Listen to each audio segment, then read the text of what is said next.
So right now, if you're a wealthy individual and you wanted to give money to your grandchildren, you have a number of choices. You can either buy bars of gold, or you can buy ranches. You could buy blocks of Manhattan or buildings.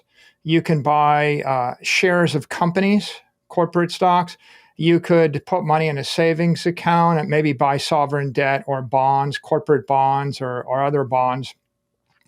And when you add up all this stuff, it's like $500 trillion worth of stuff that people use.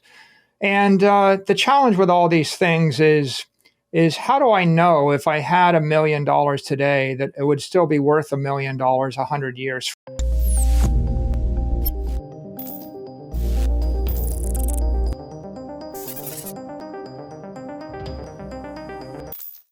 If I took $1 million of economic value in 100 years ago and I held it in dollars, the U.S. dollar is expanding about 7% a year for the past 100 years. Yeah, So if you do the math, you find that you lose 99% of the economic value in cash, and that's why nobody in their right mind would put $1 million of cash in a box and put a time lock on it, and in the year 2120 expect their great grandchildren to open the box and for it to be worth anything. It will be worth sure, nothing.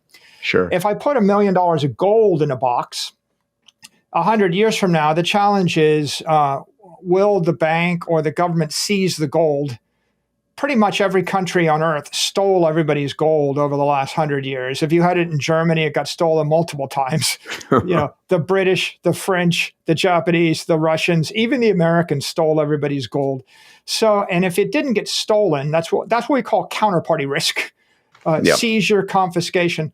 If it didn't get stolen, if you increase the gold supply by 2% a year, then you realize the half-life of money in gold, that seems the half-life of energy in a battery. The half-life of money in gold is 35 years. So the second strategy is hold the cash, but the cash is, cash trash. Ray Dalio says that is generating 0% interest. And the money supply expanded by 20% a year for the past 2 years. You can see it in U.S. single-family homes, which shot up 40% in price. And so if the money's being devalued 20% a year and you're generating 0% interest, you got a negative real yield of minus 20%.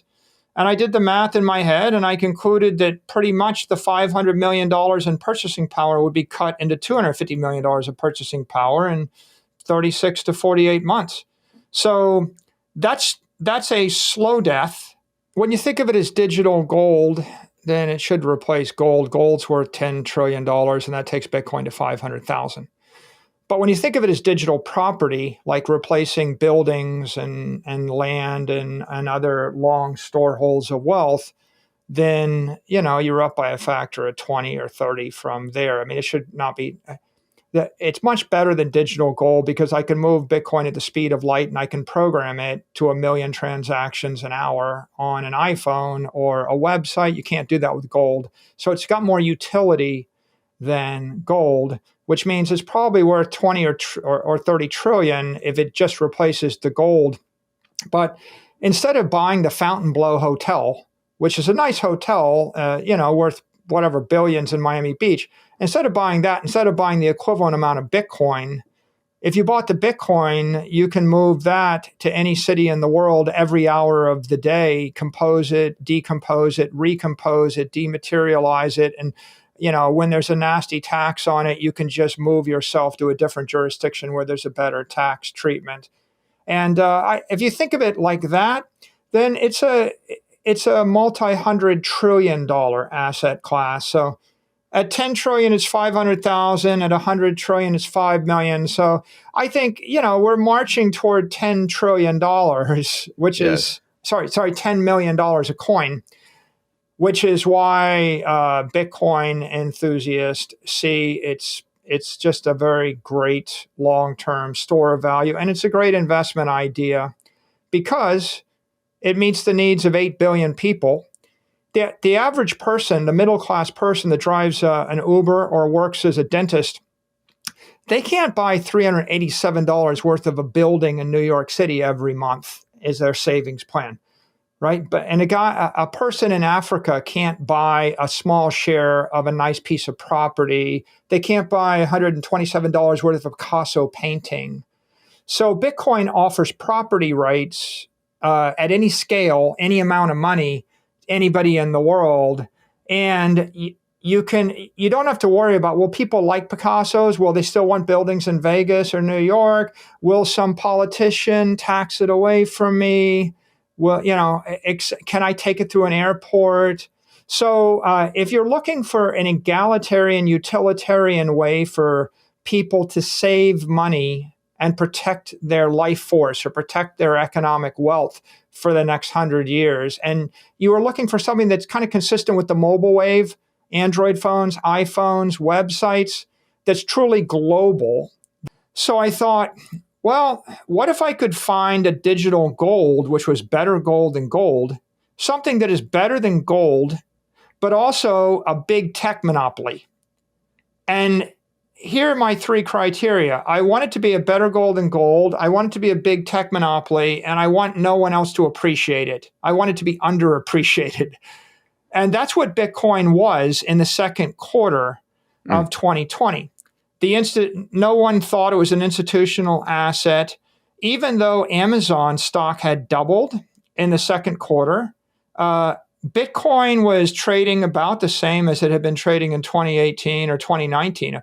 It got up to 10,000, it had smashed down to 4,000, it was back at 10,000. So I looked at it and I said, well, based on all the information, you would think that a digital property network or a global digital money network is more valuable, knowing that people are losing confidence in currencies, losing confidence in central banks, losing confidence in governments. And this is a non-sovereign, open, decentralized system. So we're there and we have to take a risk.